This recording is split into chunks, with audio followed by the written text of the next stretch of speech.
Um, for sake of time, we'll go ahead and start. We can start by introductions. My name is Lisa Meacham. I'm a human resource specialist with Assistance Plus, and I'm currently the acting president of SCARP. I have requested to step down, so we're still looking for an active or somebody who is willing to step into the role. I don't have the availability anymore to commit like I need and like this group needs me to. So with much regret, I really we are seeking somebody else that can pick up the leadership piece. So if you know of anybody or if yourselves are willing to step in, please don't hesitate to contact myself, Brittany, or Sonia, so that we can move forward with SCARP. I will pass it on to Rob. You're next to me on my screen. Hi, everyone. Rob Rogers, Kennebec Behavioral Health. I'm the Director of Substance Use Prevention and Grant Services and the Respect Me program, which is a certified domestic violence intervention program working with females in Kennebec and Somerset counties. Brittany. Good morning, everyone. Brittany Dempsey. I am the Community Health Educator at Redington Fairview and also the Secretary for SCARP. I am going to pass it over to Jennifer from Somerset Woods. Hi, I'm Jennifer with Somerset Woods Trustees. We are a land trust of all things in Somerset County, but we have a lot of acreage in our community that we'd like to see used in more diverse ways. So just here to learn about some of the needs and hopefully find ways that we can intersect. Sonia. Sonia Campbell. I'm with Maine Families at KV Cap. I'm also the treasurer of SCARP. We'll pass it on to Stacy. Hi, I'm Stacy McCluskey. I'm a public health educator with Somerset Public Health. I'm fairly new to this position, and so I've found that as I'm out and about working with tobacco retailers and schools that there's a lot of needs that people are talking with me about, and I just want to learn as much as I can about what we have to offer to the people in Somerset County. Sarah. Oh, I'm sorry. There's two of you. Sarah Lawrence, I apologize. Hi, I'm Sarah Lawrence. I'm the Human Resources Director at Crossroads Case Management. Sarah. Thanks. My name is Sarah Florent, and I am the new Regional Ombudsman for Somerset County and work with Maine Long-Term Care Ombudsman Program. So I wanted to come today to introduce myself and also to meet all of you. So thank you. Thank you. Melinda. Good morning, everyone. Linda McKenzie from Somerset Public Health. I'm the project manager for a federal grant called Pathways to Recovery. We work to help people find treatment and recovery services throughout Somerset County. And I'd love to see everyone, new faces this morning. So thank you, those of you that are new. Glad to have you. And I'll pass this on to Dana. Whoa, sorry, wasn't expecting to go next.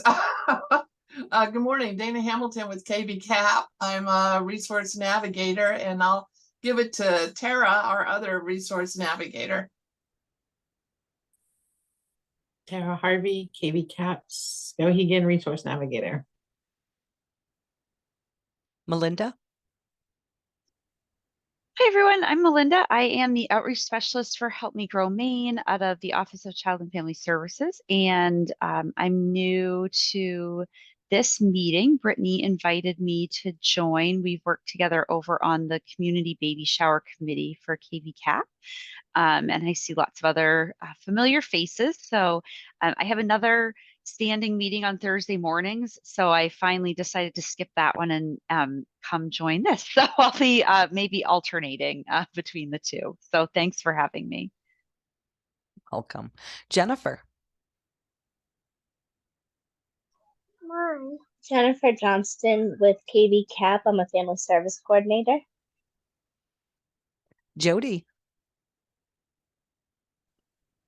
Hi there, I'm Jody Waterhouse. I'm with Catholic Charities of Maine. I am the program coordinator for the Search and RSVP program. Paul? Can you hear me? Yes. Okay, thank you. I am Paul SR, team leader for the Adult Mental Health and Children's Case Management BHH program. And we have Michelle LeClaire. She did state that she is listening. She may not be able to contribute as she is on the road. So welcome, Michelle. We're glad you're here. We were looking for an update with the Friends of the Fridge work group. I can speak to that just where Lisa's not here.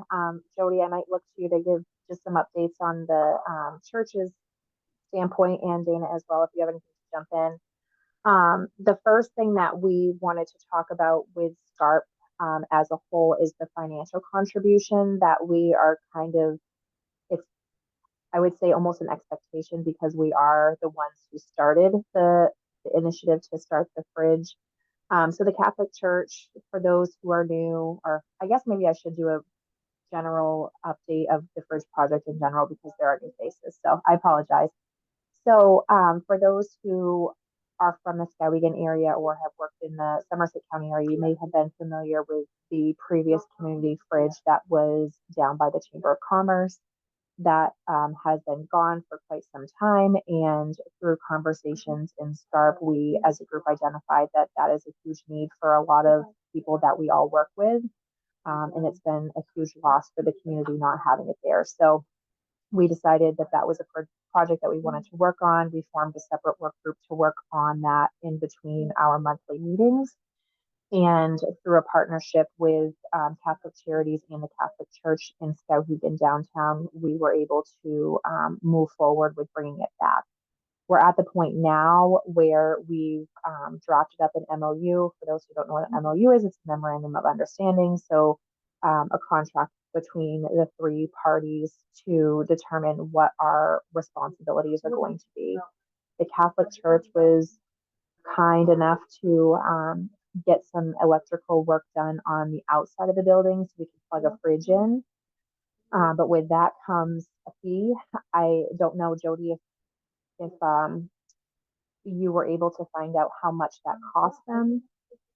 I have not, Brittany. Father Neto was gone this week, and I haven't been able to get the estimate yet. Okay. All right. Thank you, Jody. So when we get that, we can talk more, specific numbers as a group, but they're letting us use their space. And so I think it's, right for us to at least pay for most of it, if not all of it, because they did take the initiative to get that set up. We also have to figure out storage options. Elisa was able to secure a large fridge that will need to be indoors. It's one of those like grocery store ones with the glass doors that obviously can't be outside. So we do have that, but we are going to be needing some shelving for non-perishable items and maybe another freezer. So storage items. And then Bruce over at is it Winslow or Wilton? For those who know. Winslow.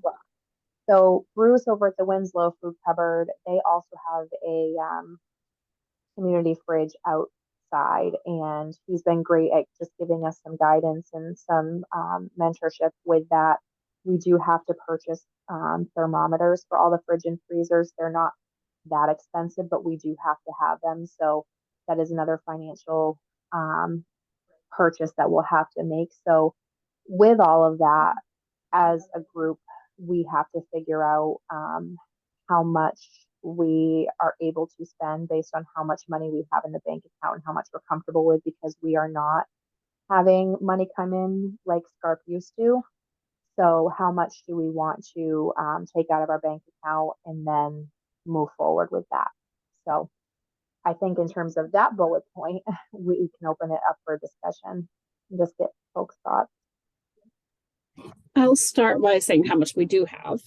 We have just over $1,700. We don't have anything that regularly comes out except the bank fee of $3. So this balance has stayed pretty much the same for the last couple of years. Brittany, do you want to speak to the fact that we're going to set up a separate page for the fridge and try to maybe come up with a logo for one of the students at the high school and all that? Yeah, I figured we could, that's next on the bullet point. I didn't know if we wanted to just talk about. I didn't have that in front of me. Sorry. No, that's okay. There's 2 other bullet points and that is one of them, but I just wanted to get people's thoughts on, maybe you have a resource where you can get a free, freestanding shelf, so where you wouldn't have to pay for it, or, how do we want to go about that? Because like I said, we're at the point now where we can sign the MOU, but we have to have some startup stuff before we can start fundraising. So it's the upfront cost to get the project going. Are there any ongoing expenses that we're aware of that will be part of the MOU? Like, are we contributing to electric bill or anything like that? Because that's the concern I have. It's just, again, with us not generating money, the sustainability piece of it. So the church is going to cover the electricity bill. Catholic Charities of Maine already rents a space from them, so they're going to incorporate all of that into our rental. So we're kind of partnering with them to host this fridge. Awesome, thanks. And you moved in the donated refrigerator yesterday, yeah? It was a freezer, a stand-up freezer that got okay. moved in yesterday, yes. Okay, great.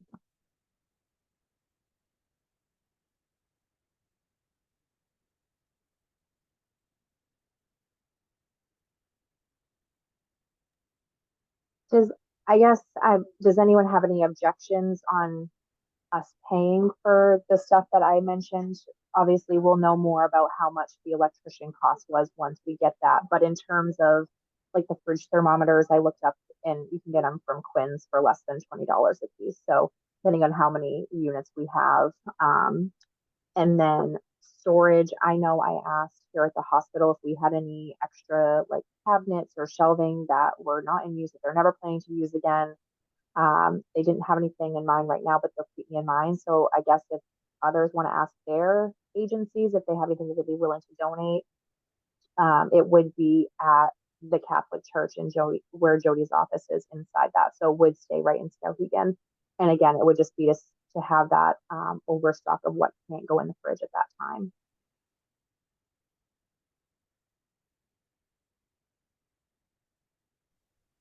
And I wonder if like the Boy Scouts or some group like that would want to build shelving. I know they've done that in the past for other groups, so that could be a place to look into. Good idea. I'm going to talk to Dave for next Thursday at the tech school there at the high school. So about the kids designing a logo for this project. And it's probably too close at graduation to ask if their shop folks could build anything, but I can always ask.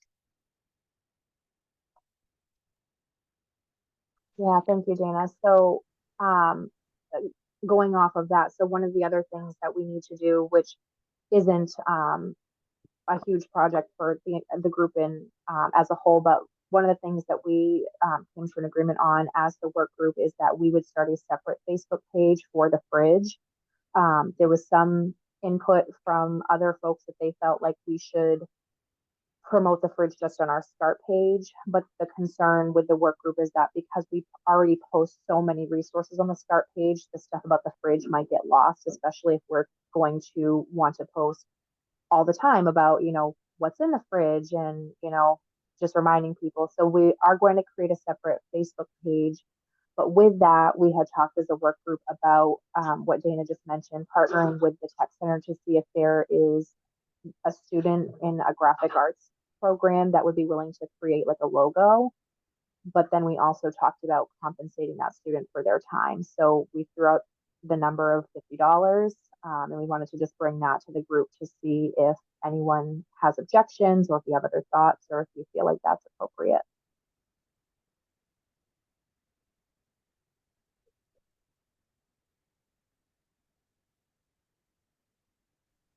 I don't have any concern with that. I do think you have a valid point, though. Dana is getting close to graduation, so I don't know how many new projects right now they'll be taking on. But there's also the Right. Reach Coalition, and do they meet throughout the summer as part of that as well? So like that after school, I don't know if they do any sort of programming during the summer. But Danielle Dennis and Don Fickett might have information about that. Yeah. Well, the other possibility too is going to that recovery group that meets at hospice and seeing if we have any artists in there that might be interested. We have a meeting next week. You want to bring that up next week to them? I can ask, yeah. Because Yep. I need to touch base with Tracy anyway on hospice. We're looking for volunteers to take care of the outside for us because we're trying to save money as much as possible since we don't have a whole lot.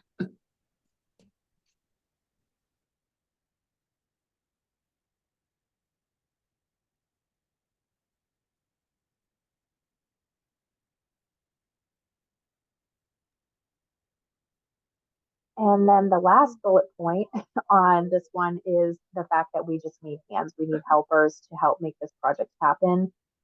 We do have, like I said, the work group that is just will continue to oversee the project. We'll make sure that everything's in place, but we need the hands and the bodies to help make sure that the fridge is staying clean, it's staying organized.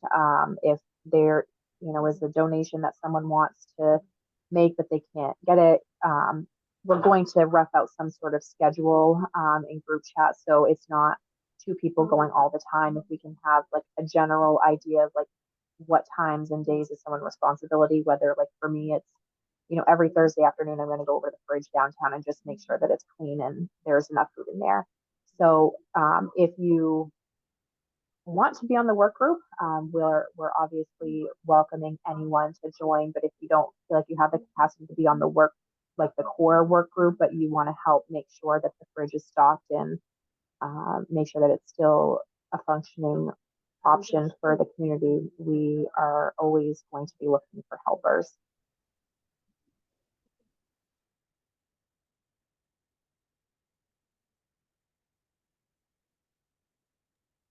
Brittany, if anybody wants to reach out to me, I think I'm going to be the keeper of the volunteer schedule for the fridge. So if anyone wants to let me know if they would like to help with that and I can add them to the schedule, that would be awesome.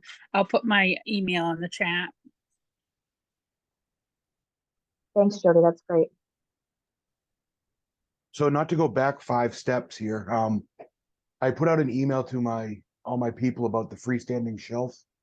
One of our children's workers works very closely with the Habitat for Humanity Restore, and she believes she can get one donated from them. So we're going to work up on that today, and I'll let you guys know as soon as I have an answer on that. And since we jump back, I'll jump in. If we do need a logo made, my daughter is a graphic. Her major is graphic design and she's graduating. So she's willing to help us well if we need somebody. Where's she graduating from, Sonia? University of Maine. Yeah, great. I think part of it, that's a great idea, was trying to involve the local students more into the project. So probably that'll be our first go-to, but it's good to know we have a backup plan. Yes, just as backup. I'm sure she has a lot of other things going on, but she's definitely willing to help if they need it. Yeah, sure. I'm also going to jump off of what Dana just mentioned because that was one thing that we wanted to work on in the work group is engaging local youth.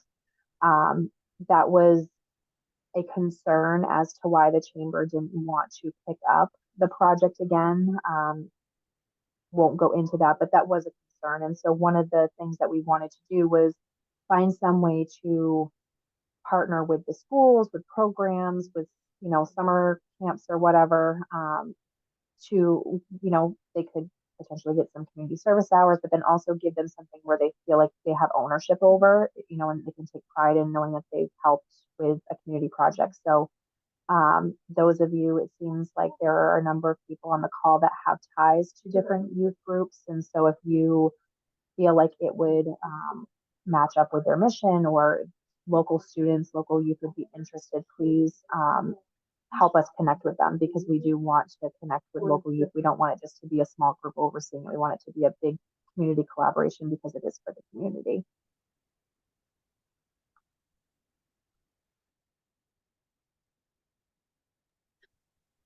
Brittany, where does the food come from that goes into the fridge? Who donates that?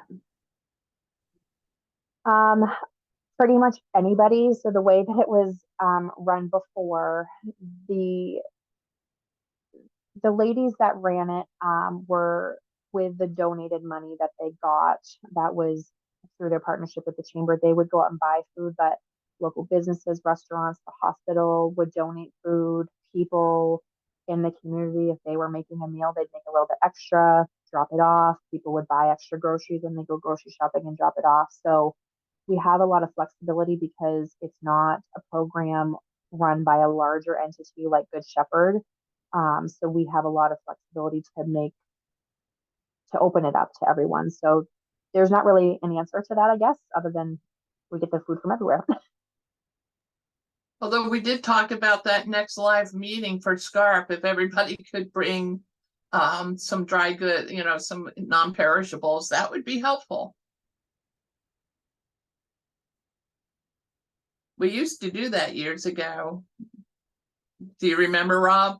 And then we picked a food cupboard every year, I think it was, to donate, that those donations would go to throughout the county.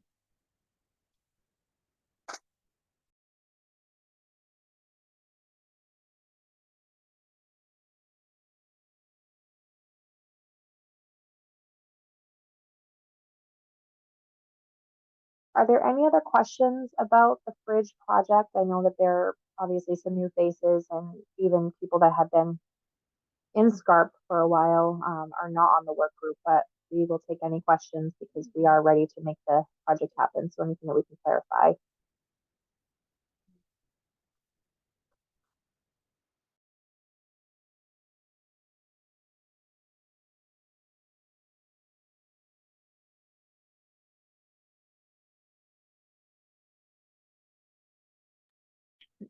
This is a super newbie question, but what are the other options for food access for people with food insecurity in kind of the greater Skowhegan area?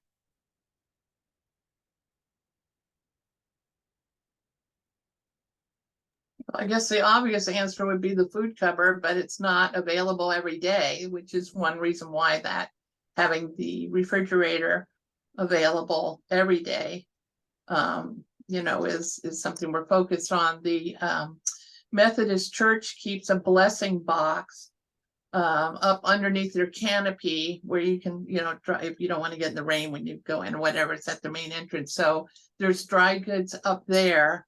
And I think we're going to have, along with the refrigerator on the side, a place to put non-perishables, right, Britt? Did we talk about that? I think. Yeah, we just need to, that's kind of in the search of our shelving. We have to have something that is freestanding, but also enclosed. Right. And then Bruce comes up from Winslow with food the first and Wednesdays of every month from 1 to 3 with fresh vegetables and fruit and whatever. So I guess that's but other than that, can anybody think of anything else? Thank you. I appreciate it. I was thinking one of the things that I've been discovering more through this role is kind of the various limitations of different options. Like you have to be able to get there Monday and Thursday between 9 and 11, or you don't get food. And so for working folks or people who can't get childcare or transportation, it gets very complicated. So thank you. I think, is the Methodist Church still doing meals on Tuesday nights? Do you know, Michelle? Yeah, I was just going to say that they do it every other Tuesday, but I think it might be ending soon. I think it just goes through the spring maybe, and then they start it back up in the fall. And also with the food bank, you can also go just once a month, and that is you know, that's limiting also. Yeah. The other church, the Federated Church, might also do a meal time. I can't remember their schedule though. Well, yeah, they've got a sign out to call ahead, but they don't really say, you know, it's been up for a while, so I don't know if that's active. I guess I ought to call Mark and find out what's going on. But yeah, so that is another option, and that would be after out, you know, picking up dinner, more of a or food box. I think they were doing food boxes, weren't they? Michelle? Somebody? Anybody? I don't know. I know during COVID they did, but I don't know if that was something that has continued. Yeah. I mean, certainly, I think as the weather gets better, the churches tend to have a lot of those dinners at night, but of course they're not free. Those are for, you know, donation or a certain fee or whatever. So I think that's, you know, one of the reasons we feel really compelled to get this refrigerator up and going.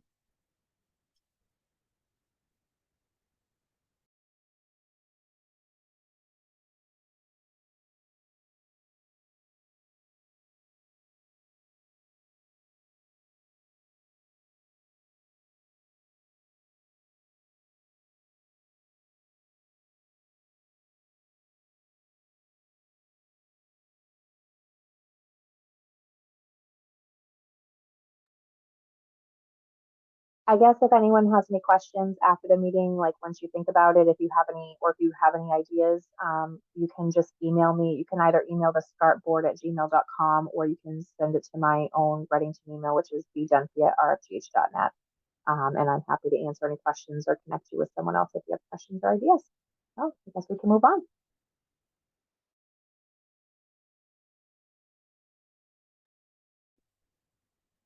We will move into agency updates. Rob? Probably the bigger announcements are ROAR related.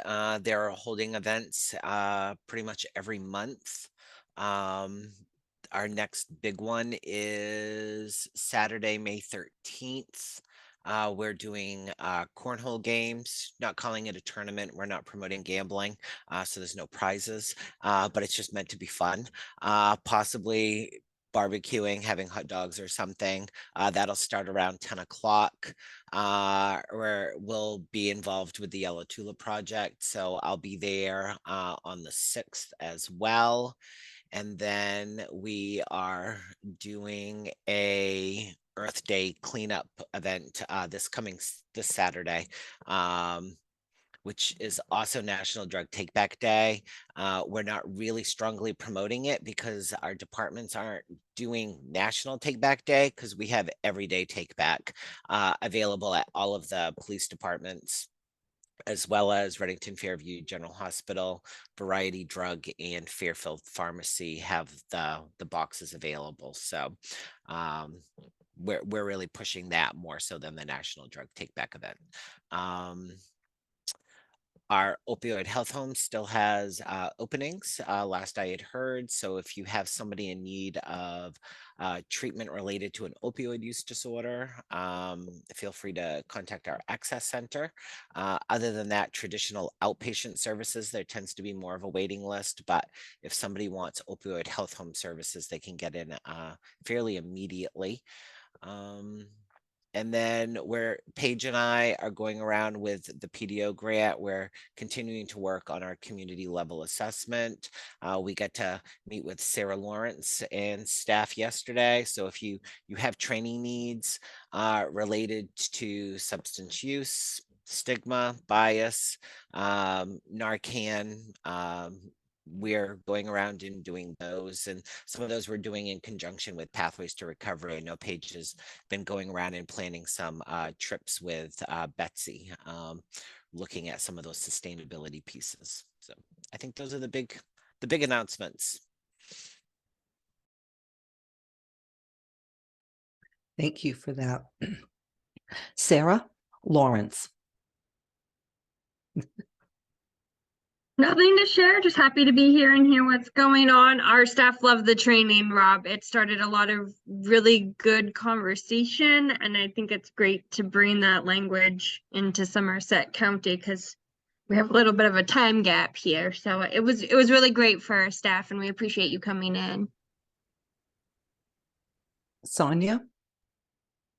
I think the only update with Maine Families is I believe we have 5 positions open for home visitors. They have kind of reworked the job description. So we are now hiring some with associate's degree and experience versus all bachelors, but we are hiring for bachelors as well. Jennifer?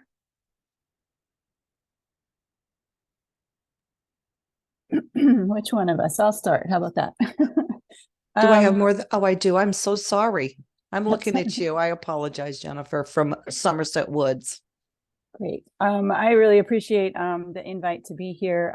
Great information about the fridge, and I'm churning through the opportunities to perhaps pair a food drive with some of our larger events. So I will keep that developing and hopefully have something to report back. But I do just want to throw out that Somerset Woods is exploring how we might create a community wood bank.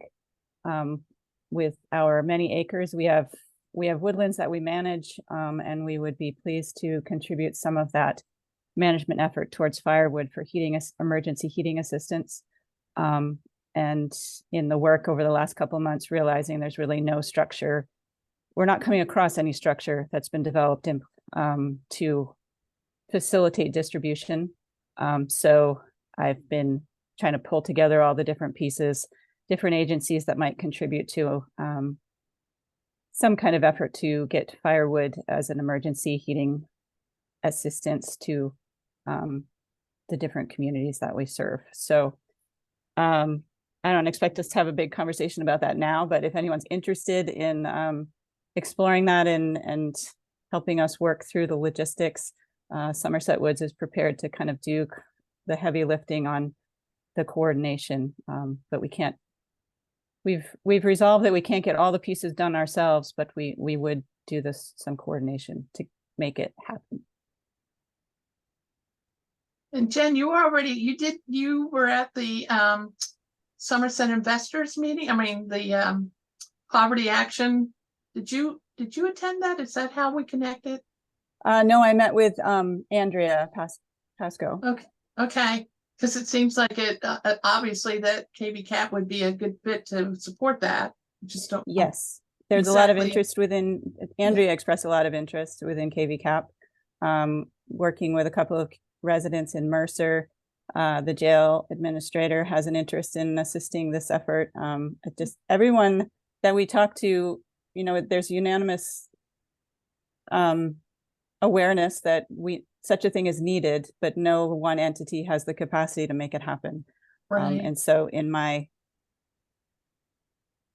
idealistic and maybe naive way, I feel like if someone just stepped up and helped make it happen, everyone wants to see it. We just can't do it all ourselves. So maybe together we can get something off the ground for this fall. Yeah, maybe there's something, I don't know if you could write up something or whatever that we could post on the SCARP Facebook saying, is interested in helping this or at least we could email it out. We don't even need to necessarily post it on Facebook, but if we could get it mailed out. Yep. Everybody on the list, you never know who's going to pop up. That'd be great. Thank you. Thanks. Yeah, you can send that to Brittany, right, Britt? Yeah. Okay. And I would just also add that Somerset Woods, we clean up a lot of needles on many of our properties. And so I guess if there's ever a conversation or a way that Somerset Woods can support the community and how we work with drug use in our community, I don't know that Somerset Woods is considered a natural ally and partner in these efforts, but I just want to put us out there as we're interested. We want to support the full spectrum of what's happening out there. And so I'm looking for an education and anxious for ways that we might be a productive partner there.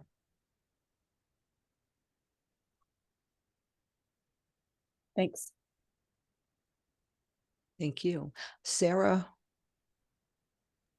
I don't have any agency updates today, but I will put my email in the chat for everybody to have, just so that that's something, if anyone ever needs to reach out to the regional ombudsman for Somerset County, I want to make sure everyone has my contact information. Thank you so much. Linda? Jennifer, that's just wonderful that people are thinking that way and thinking ahead, because a big focus of this group is getting resources out to the community, right? Identifying what our resources out are, and then finding ways to share them. And I think the 24/7 food fridge idea is a great place to have lots of information about what people can get when they're in dire need and just need support.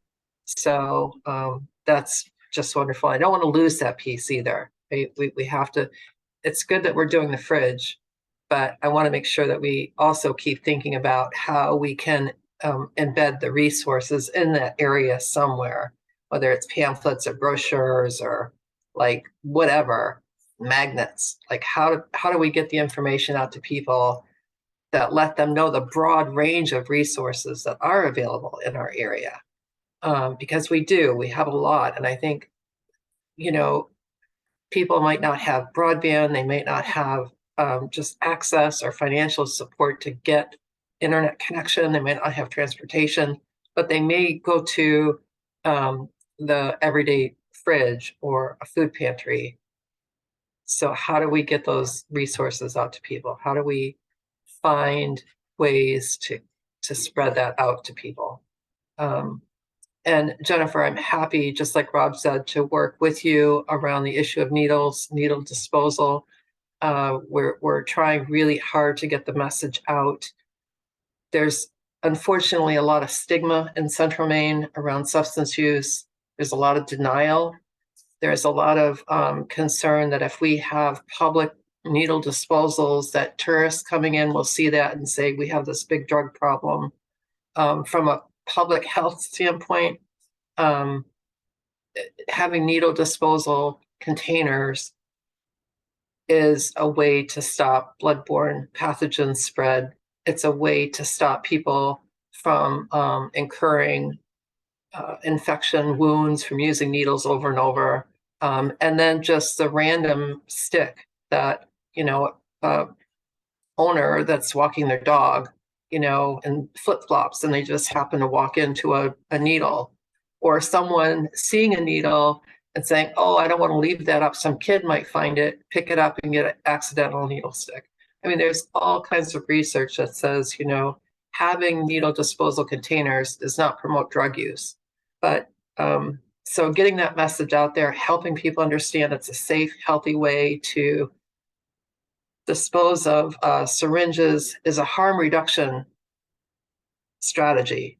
It's not about promoting drugs or drug use at all. So just like Rob said, I'm really happy to talk to you about that further. I'll drop my email in the chat, and happy to have that conversation moving forward.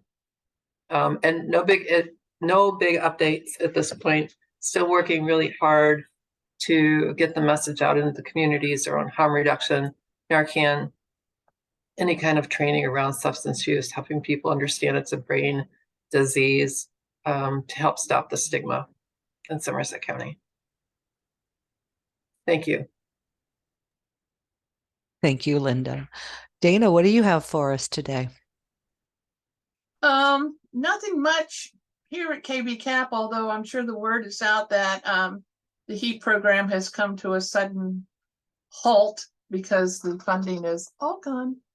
I'll let Tara talk about what we can do about that, if anything, because she's much better at that than I am. But I do want to remind people that Scalpendus is going on tomorrow in the big parking lot in Skowhegan, 5 to 7:30. So families can, you know, come on out with their kids and all. There'll be a lot of things going on. It's all free. There's usually free food. I don't know. I haven't really, I mean, Kristen's right next door to me, but we're two ships passing the night. So I haven't really talked about everything that's going to be there, but I know. Popcorn, food wise, there's popcorn and hot dogs for sure. That was on the list. Okay, and maybe a pizza? I don't recall seeing the pizza this time. Oh, I don't bummer. know if they're doing that or not, but I did see hot dogs. Okay, so anyway, so yeah, so encourage your families to come on out, and from years past, I can tell you that we have stood out there in the pouring rain, and people are so desperate to get out and do something that they're out in the pouring rain. So it's always a good crowd. That's it for me. Thank you. Stacy, do you have anything to offer?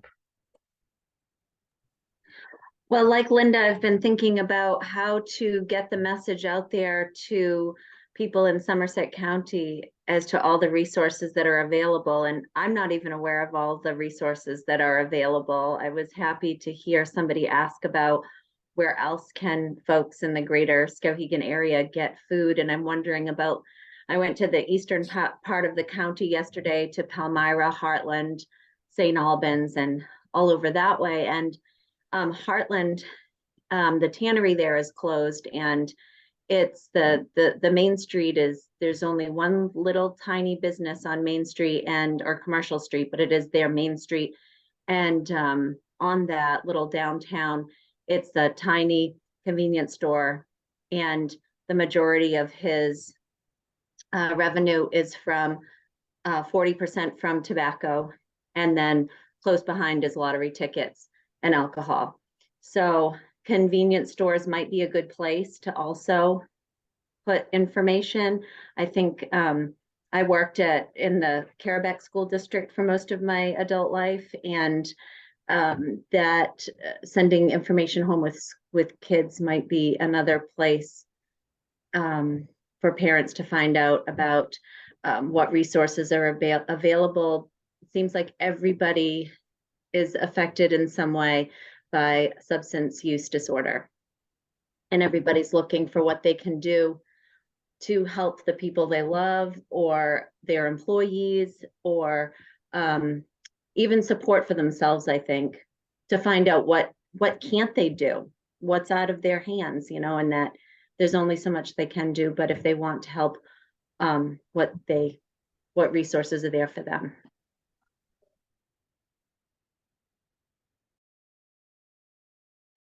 Melinda. Well, thank you for having me. First of all, it's great to hear about all these things. Prior to coming over to Help Me Grow, I was the program manager at CDS Early Intervention. I was with them for 11 years and serving the Somerset County area. So I thought I knew what all the resources were, but it's great to get a refresher, and there are some new things. And I'm so excited about this idea of a wood bank. I think, especially here in Maine, that's something that really could stand to be more widespread. I know there's a few sort of scattered around, but certainly would be really an amazing resource for a lot of folks. So I'm really glad that Jennifer brought that up.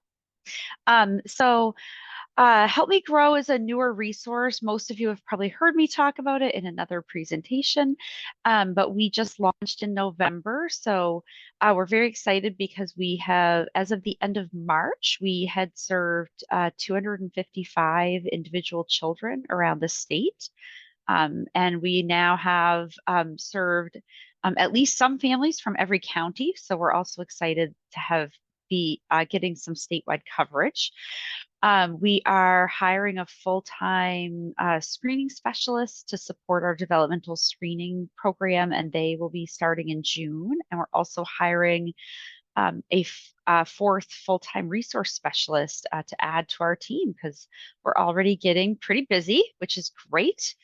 If any of your teams or agencies would like a presentation to learn more about Help Me Grow, please let me know. I'm happy to come out in person and bring some goodies with me, or to meet over Zoom.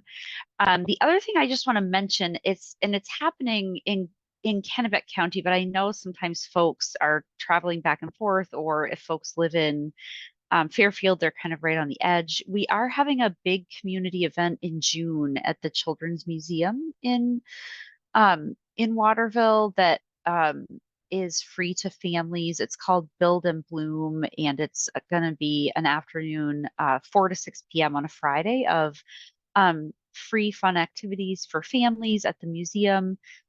And so we are just in the planning stages for that, but we're hoping, if it goes well, to expand that type of event around the state and to offer it in other locations.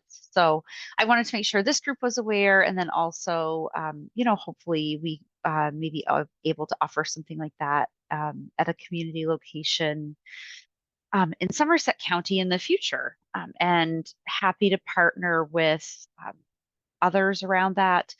We are part of the community baby shower that KV-CAP is hosting up that way in June, and just want to be able to support whatever's going on to help families with young kids get their needs met. So yay. Okay, Sarah, I will put my email, actually anybody, but Sarah posted asking about a presentation. I will put my email in the chat. That's the quickest, easiest way to reach me, and we can get connected to set up a time. So, and thanks again for having me. Tara? Yeah, to kind of go on what Dina was saying about resources for people. So yes, HEAP has come to a stop. The funds are exhausted. We do have a program that we are running right now. I'm sure people have heard about it. It's been running since, I believe, January. And that is what's called LD3. It's the Winter Energy Relief Program. It is an $800 one-time voucher to your fuel vendor, to folks' fuel vendor. So this is for people that ran out of HEAP benefits or were over income for HEAP. The income is a little bit more flexible for families for this relief program. And it can be used for CMP. They're reworking some of the rules on that. But I'll throw my email in the chat, and if you have questions or anything, you can certainly reach out. To date, I believe we have serviced over 300 families so far, and they're projected to do 2,300 families. So I would encourage, if you're working with any families that are having a heating burden or anything of the such, to reach out. There's also, there's also an online application that can be done, and I'll see if I can include that link in the chat.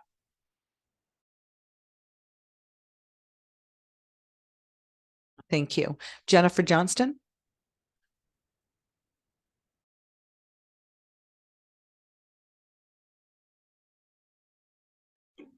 I'm sorry, I'm just jumping back on. I was talking to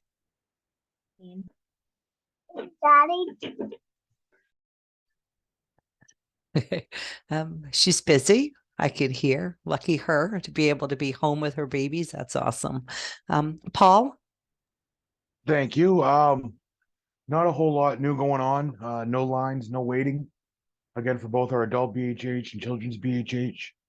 We also have now started a med management clinic. It's very new right now, so it's only for our clients at this time.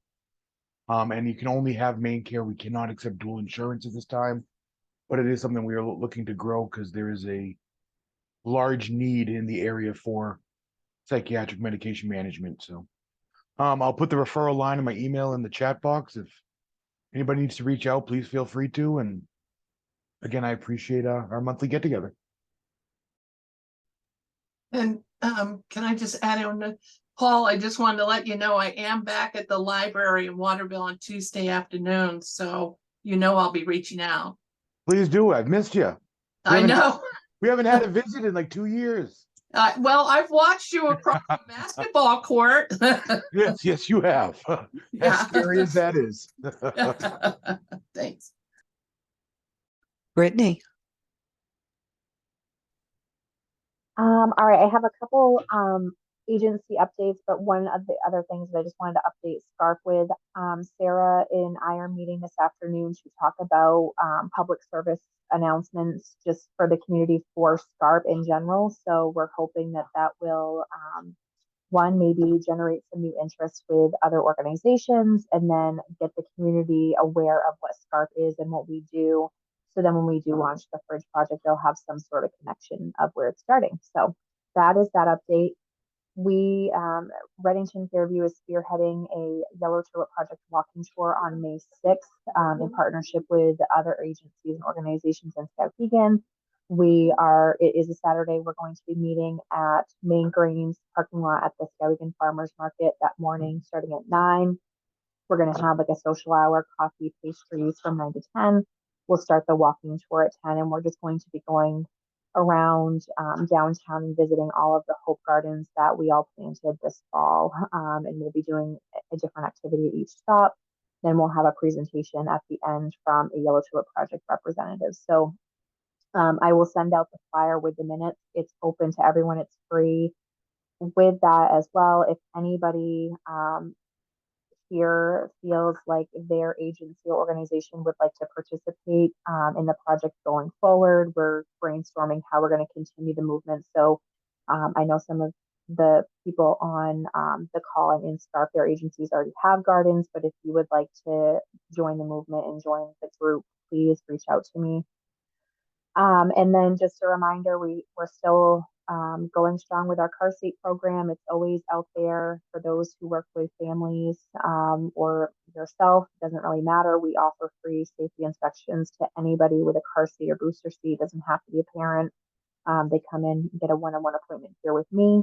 Then we also have the distribution program for financially eligible families, which is just if they receive any type of state assistance, or they're a foster parent, or they fall within the SNAP income guidelines, they can get a free booster seat or a free car seat for their child. So in order to access that, they just have to give me a call, or case managers sometimes will call me and just let them know that, or let me know that they have clients. So that program is always out there. That's it for me. Thank you. So I wanted to remind you that we are still currently looking for replacements for the president of SCARP and the vice president of SCARP. So if you or someone you know would be interested in holding one of these positions, you can either reach out to Brittany, myself, or you can email scarpboard@gmail.com. Thank everybody for being here. All the new faces. This is great to see, and I'm glad to be a part of this as much as I can. So thank you so much for being here.